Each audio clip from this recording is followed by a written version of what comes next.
And let's go to Sarah in the City of Angels, Los Angeles. What's up, Sarah?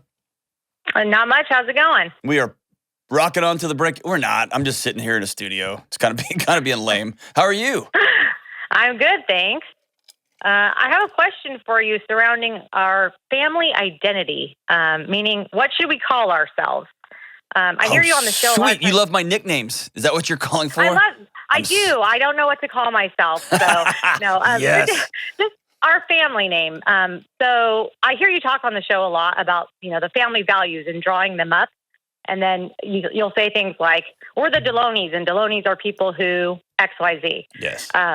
And we don't all have the same last name. So I don't really know what to call us and how to anchor those things. And it comes up in other ways too, like what to put on Christmas cards and things like that. So why separate last names? So, sorry, I get emotional about it. No, it's cool, man. I'm glad that you called. It would have been way funner just to come up with some nicknames. I'm so good at just ruthless nicknames, but that's not why you're calling. So, take your time, no problem at all. So, why do y'all have different names?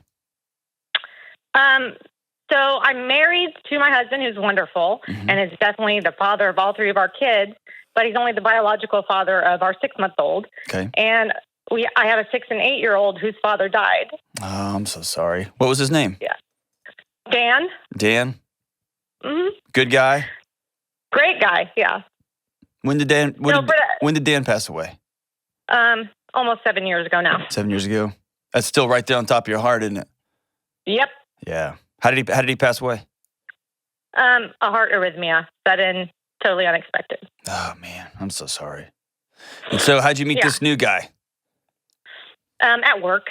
Oh, gross. Typical friend. Yeah, I know. Gross. He's wonderful. We're all in love. It's great. That's so great. I knew you were going to make fun of us. No. I'm absolutely not at all. No. One of my most important men in my life, very similar situation. He married a great woman whose husband passed away suddenly, just completely unexpectedly, and they have 2 wonderful kids, and there's still that thing, right, that my life is because of, right? And so those are challenging, just messy things to walk through. And so you've decided your 2 kids that were biological children of Dan have kept his last name?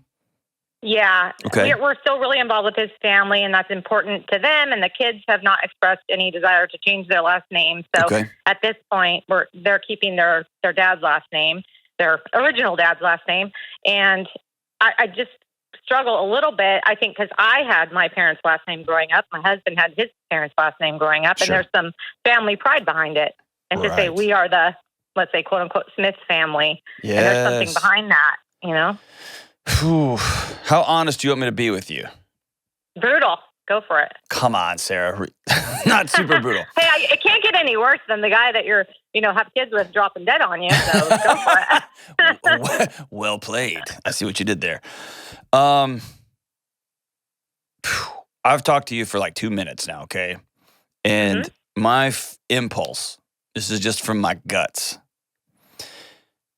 is that you haven't let Dan go.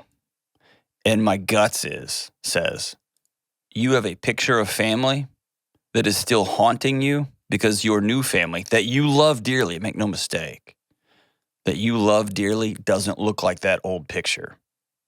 And you are still hanging on to that old picture while living in another photo.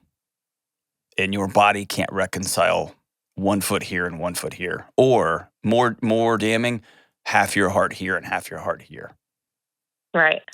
And because what we're talking about when it comes to names is semantics. I mean, you could put like the Dodgers or whatever other nonsense team you have there in Los Angeles. I mean, you call it the Ponies, the Frogs, the hip hop artists. I don't care what you call it. It could be anything. But this isn't about a name. This is about you not letting Dan go. And this is about you not fully being, this is what my family looks like now. And and 2 last names, 7 last names, who cares about the names? It's about you leaning into, we have to come up with who we are. And you still see we as, but also him. Right. And so what I'm telling you is Dan will always have a place in your heart. You'll see his face as those kids get older and older and older. You'll see his attitudes and the laugh that he had and the eye crinkles that he had. You'll see that stuff forever, fully there. And you got to let Dan go. Right. And you have to take ownership of your new story, your new picture, your new whatever this is, and then call it whatever crap you want to. Yeah, I agree 100%. Does that ring true? Still work for me to do. It does. It does. And I know it seems like semantics and silly. No. A name is powerful, right? Right. Look at what's happening in Russia and Ukraine today. Like, you're Russians. No, we're not, right? A name is everything. So don't hear me be dismissive of that. Yeah. But when you come I agree. There's probably more to it. I just also have this other thing going on, too. What's the other thing? Meaning that my kids, when we say we are the Smith family, let's say, they feel left out when we try to use one name, I guess, you know? Okay. Do they feel that, or do you feel that on their behalf? No, definitely. My oldest is vocal about it. Okay. That he feels left out when we use the family name that's my husband and I's name and the baby's name. But he doesn't want to change his name? He doesn't want to change his name. And in fact, when he was very upset that I was changing my name when I got married, and also kind of wanted my husband to change his last name to Dan's last name. Right. So, how old is this kid? Obviously wasn't going to happen. 8. Yeah. So be very careful about letting an 8-year-old's feelings dictate yours. Right. Because they're 8. And you've heard me say this 1,000 times. Like, there's a reason why we don't let 8-year-olds, drive cars and buy beer and vote, because they're 8. And of course, everything in his body and heart and mind wants to keep things the way they were. Don't want to forget Dad. I've got that. I'm going to hang on to that. And at the same time, anything that looks new to his little body is a threat, because everything he knew is different now. Everything he knows is different now. And so, I would honor that, hug him through that, and feel those, like, man, I hear that you feel left out, and my heart's broken that you feel left out, because you're part of this. Just because your name is remaining Jones, you're a member of the Smith family. Or yeah, I like that. You're a member of the Jones Smith family, right? I'll stick a hyphen in there for you if that's what you need, right?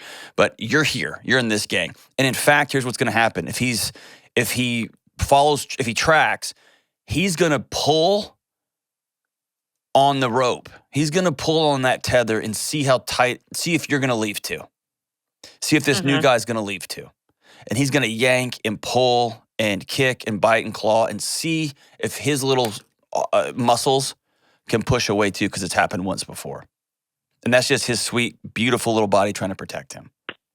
Oh, yeah, he definitely does that. Yeah, it's totally normal, and it's heartbreaking, and it's awful, and that's the trauma of losing somebody so important in your life, right? And my guess is you probably do the same thing, just differently. Right. And I don't know what that looks like, but have you ever sat down and written Dan a letter yet? Oh, yeah, plenty of times. How did that go? Tell us about it. It's good. It's cathartic. I did it from the very beginning. Like I said, it's been nearly 7 years now. So, have you ever told him how pissed off you are at him? Oh, yeah. Good. Big time. Good. Good. So, yeah, I think continuing to work through it, but I would love to see you grieve and have some sort of something where you let Dan go. And, man, it's always going to be a part of you. But honor your kids and then come up with a name. And if it's the Jones-Smith name for a couple of years, okay. I'm not going to lose sleep over that.